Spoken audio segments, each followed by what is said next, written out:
গ্র্যাভিটির উপর কিছু কাজ দেখাচ্ছি।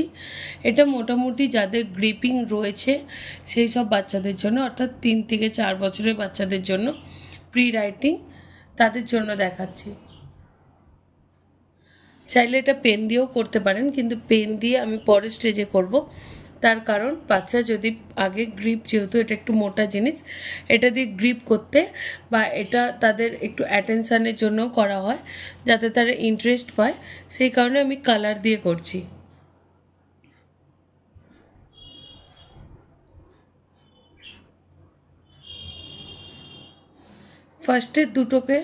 ফার্স্ট এবং লাস্ট দুটোকে একটু বড় রেখেছি, অর্থাৎ এটা স্টার্ট পয়েন্ট, এটা এন্ড পয়েন্ট, আর মাঝখানেরগুলো ছোট রেখেছি। স্টার্ট পয়েন্ট থেকে শুরু করে এন্ড পয়েন্ট পর্যন্ত যেটা যাবে সেটাকে ছোট রেখেছি। এরকম ছোট ছোট করে আমি বেশ কিছু আরও স্লিপিং লাইন বানিয়ে নেব। একবারেই বড় দেবেন না, সেক্ষেত্রে বাচ্চার টানতে অসুবিধা হয়, ট্যারা ব্যাকা হয় এবং তার অ্যাটেনশানটাও অনেকটা ল্যাক করে যায়। প্রথমে ছোট ছোট দিয়ে করব, তারপর আস্তে আস্তে লাইনটাকে বড় করব। আমি স্লিপিং লাইন, স্ট্যান্ডিং লাইন, একটু কার্ভ লাইন, আর এটাও সেম জিনিস উল্টো দিক করে করে নিয়েছি। ভিডিওটা অনেক বড় হয়ে যাবে, সেই কারণে আমি ভিডিওতে আর লাইনগুলো করার সময় দেখাইনি। এটা আমি পুরোটা কমপ্লিট করে নিয়েছি, আর প্রতিটাকে কিন্তু আলাদা কালার দিয়ে করেছি।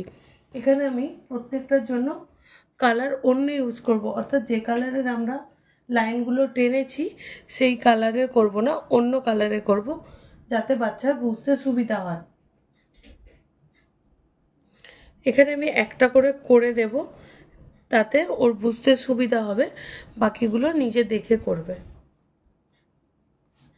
এই যে এইভাবে একটা করে করে দিচ্ছি। আমি এটার জন্য হলুদ রং নিয়েছি, বাকিগুলো নিচে করতে দেব।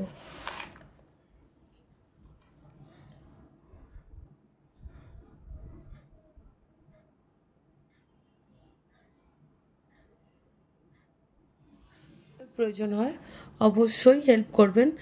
যদি একদম ফার্স্ট স্টেজ হয় তাহলে এখানটা গ্রিপ করে ধরবেন।